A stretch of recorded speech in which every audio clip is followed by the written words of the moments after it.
the biggest games each week of the 2025 college football season. It all starts on big noon kickoff. The Ohio State Buckeyes hosting Arch Manning and Texas. They faced each other, obviously, in the semifinal of the college football playoff last year. The Buckeyes held on the Jack Sawyer 95-yard forced fumble touchdown rumble, and they go on to win the national championship. With Jeremiah Smith and Caleb Downs, arguably the best two players in college football with all of that star power, facing that Texas team who arguably, again, has the best three players at all the levels on a defensive side. Colin Simmons, Anthony Hill Jr., Malik Muhammad. That Texas team is stacked and ready to roll. This could be one of the biggest games of the entire season, like top 2 or 3 that we get to see week 1. Later on that day, there's actually an LSU and Clemson showdown, so we get to see Harold Perkins back from that season-ending injury last year against the best defensive line in college football with Peter Woods and TJ Parker for Clemson at a night game in Death Valley. Week 2, we're going to see Bryce Underwood for the first time in a really big matchup against Oklahoma on the road at Norman.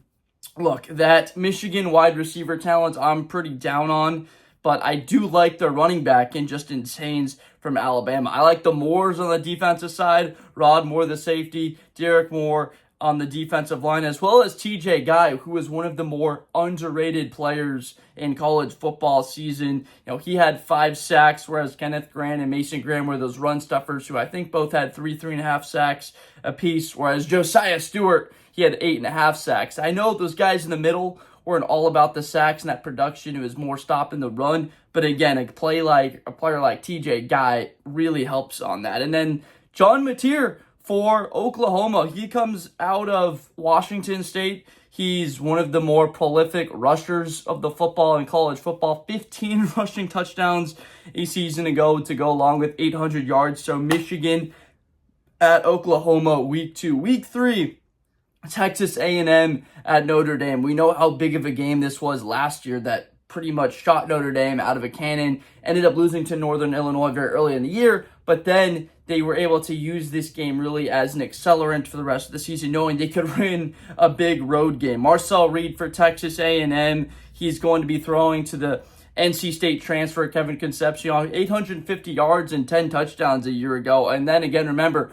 Notre Dame has the best running back in college football, Jeremiah Love, returning, as well as the very talented wide receivers in Jaden Greathouse and Jordan Faison. So CJ Carr will have very good guys to throw the football to. Week 4, we have Florida at Miami, that interstate showdown. Florida brought over Michael Stewart-Avant from UCLA, and then DJ Lagway, their quarterback, is one of the most hyped quarterbacks in all of college football this year, with people having immense expectations when last year he just had 12 touchdowns and 9 interceptions. People are really betting on that upside after he replaced the injured Graham Mertz. If you don't know this name, Josiah JoJo Trader, you're going to very soon. This is who I think will be Carson Beck's top target this year. He got lost in the wash as a young threat within that Miami offense last year. Names like Xavier Restrepo, you're probably very familiar with. But JoJo was teammates with Jeremiah Smith at Chaminade Madonna. So what will the Hurricanes be on the defensive side of the ball after a horrible year over there when Cam Ward just had to produce so many points? Week 5, this is where we really get to the meat and potatoes. Oregon at Penn State, the whiteout, the most electric environment arguably of the entire college football season. We get to see Dante Moore square off against Drew Aller under the lights. This one will be on NBC. The really tough news for Oregon Ducks fans is that Evan Stewart is going to be missing probably all of the entire season. So they don't have their most dynamic pass catcher or offensive threat. And Dante Moore is a huge question mark after his very rough experience starting for the UCLA Bruins. I got to see him live in person 3 times that season, and he did not look very good throughout the year, and then got replaced by Ethan Garbers on the back half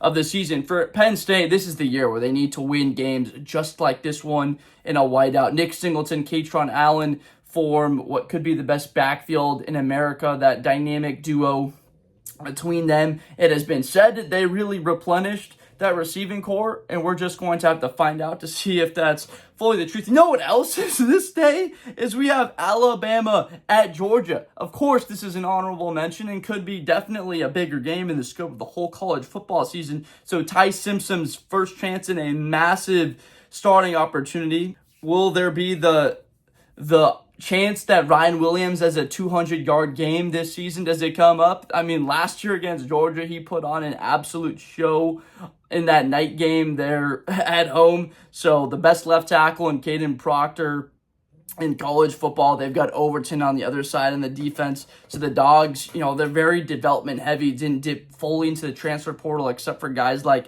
Zachariah Branch. They're going to be relying a lot on the legs of Gunnar Stockton, and then getting a bit more help from Oscar Delp this season.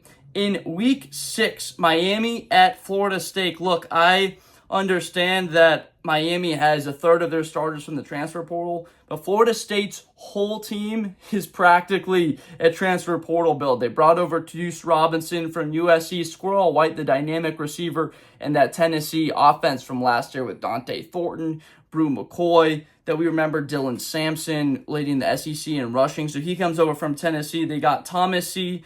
at quarterback from Florida State after a nice season at Boston College. Look, 18 tubs, 5 interceptions, and then they still have Brock Glenn if they need him at any point to replace Tommy C., who, remember, Brock Glenn was the replacement for Jordan Travis after he got hurt during that 2023 undefeated ACC champion season in the regular season for the Florida State Seminoles. And then also you've got Texas and Florida later on that day in Gainesville, so that's a huge matchup.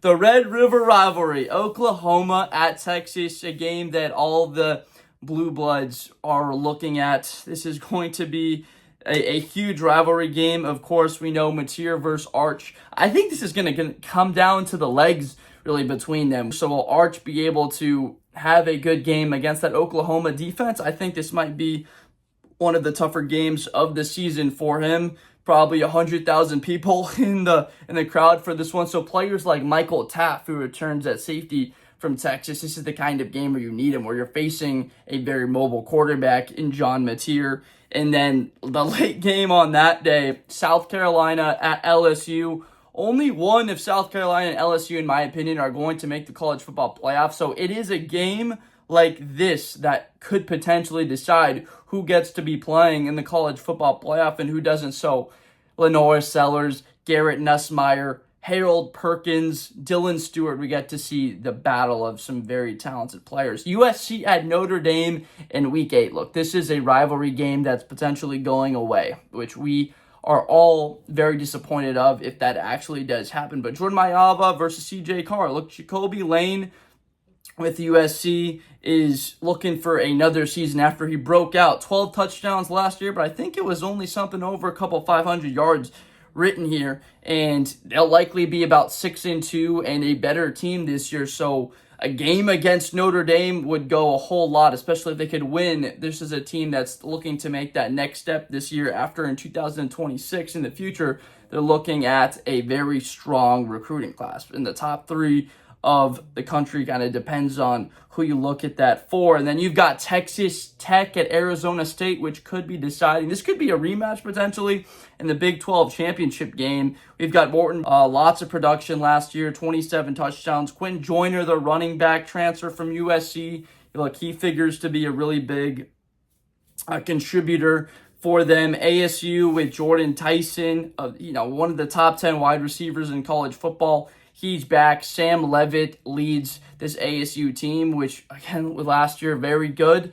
What is ASU going to be without Cam Scatterbu in the backfield? So Kyson Brown, his replacement, I do have confidence in him. He had 100 yards rushing in a game against Arizona last year. So Arizona State, Texas Tech, very thrilling game potentially. BYU in week 9 at Iowa State. Look, they were 9-0 before that heartbreaker to Kansas, and then ASU, which just railroaded their college football playoff dreams with Retzlaff.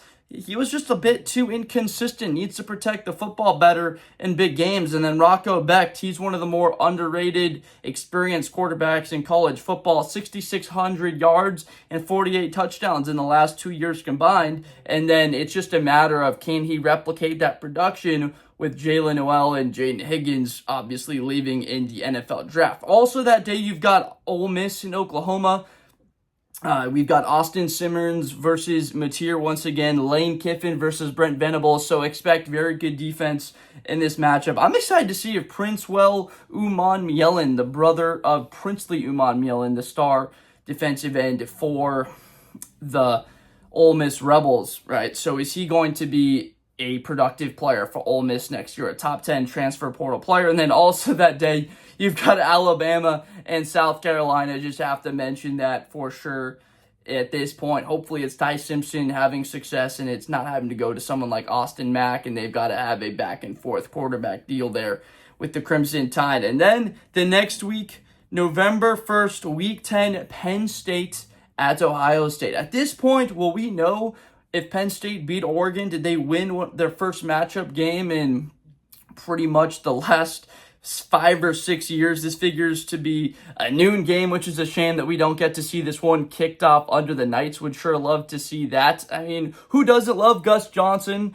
and Joel Klatt? But come on, we would just love to see this game played under the lights in an electric atmosphere. We remember what Ohio State's only big game under the Knights in the regular season was on the road against Oregon, and then in the college football playoff of their matchup against Tennessee, how electric the shoe was there in Columbus. So at this point in the year, that Sand, Jeremiah Smith, and Carnell Tate connection is going to be humming, and then it figures to picture in that Matt Patricia, the new defensive coordinator for the Buckeyes, that he's starting to figure out things on the defensive side of the football. And then also on this day, we've got South Carolina and Ole Miss. I mentioned the similar to the South Carolina and LSU game that probably only one of these three teams, South Carolina, Ole Miss, and LSU, get into the playoff.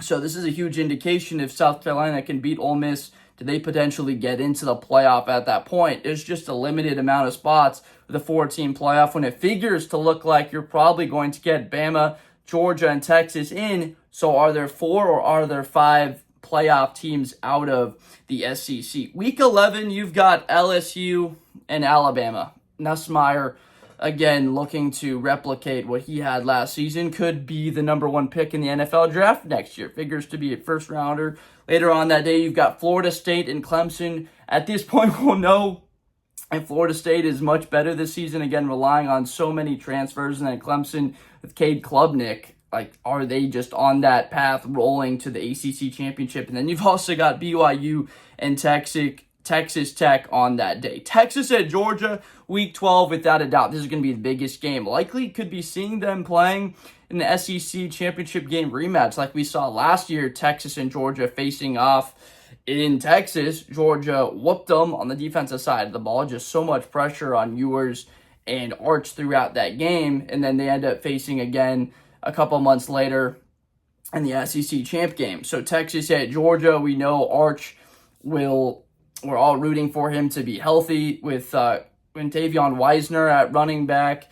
They do look to have, under Sark, a very good offense once more. We know the defense is going to be short up. It just depends on their ceiling. It's all going to be up to Arch Manning and then Georgia on their side. I want to see them run the football a lot better. And then the explosiveness they get out of Zachariah Branch, the transfer from USC, I think that changes the dynamic of what was a very frustrating Georgia Bulldogs offense a year ago that led college football in drops. Week 13, Arizona State at Colorado. We get to see Julian Lewis, hopefully, in a very important game later in the season. The Buffaloes were playing important games at the end of last year. We've got Kansas State at Utah. Avery Johnson, who was that guy they brought as the replacement to Will Howard, didn't exactly pan out all that well for Kansas State. They did have a pretty good year last year. It's just his completion percentage wasn't great. And then into 3 really big losses, like to Arizona State, BYU, and Houston, he had 1 touchdown and a combined 6 interceptions in those 3 games. You've also got USC at Oregon on this day. November 22nd, and then Tennessee at Florida. Depends on whether or not those teams are still in the running for the college football playoff or battling it out within the SEC. And then the last week of the regular season, the game, Michigan at Ohio State. We always know this is a big noon game. Joel Klatt, Gus Johnson, Jenny Taft, all on the call for this one. The Buckeyes had one of the more embarrassing and bad losses in college football history last year. 23-point favorites, losing to Michigan at home with Davis Warren at quarterback. That was a Michigan team that was one of their worst in the last couple of seasons, except for a few stars here and there with Loveland and Will Johnson. But Will Johnson didn't even play in that game. Jeremiah Smith on the outside, not getting all that many targets. So what was the game plan? The Buckeyes just did not play normal. So they've been beat by this team 4 years in a row. Does Ohio State bounce back and have a better matchup? We've got Texas A&M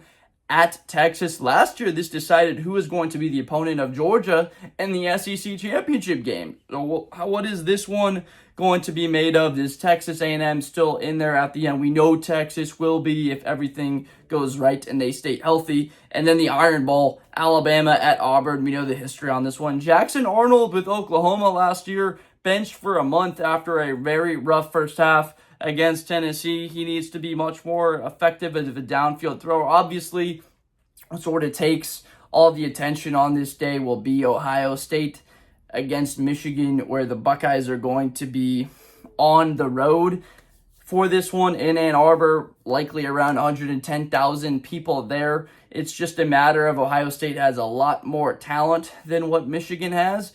Are the Buckeyes going to show up and be a team that's loose, confident, flying around, or is it going to be a Michigan Wolverines team that's just able to stay in the game and make it 4 full quarters of football where they can just run down the clock, which has been the sort of style that they've played the last couple of seasons. So my goodness, this is going to be an incredible season of college football in 2025. Let me know in the comments which games you're most forward-looking at, you're looking forward to. This is going to be an incredible year. So thank you so much for watching this.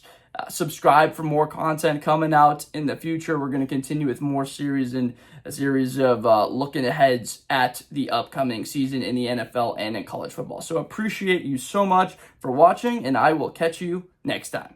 Thank you.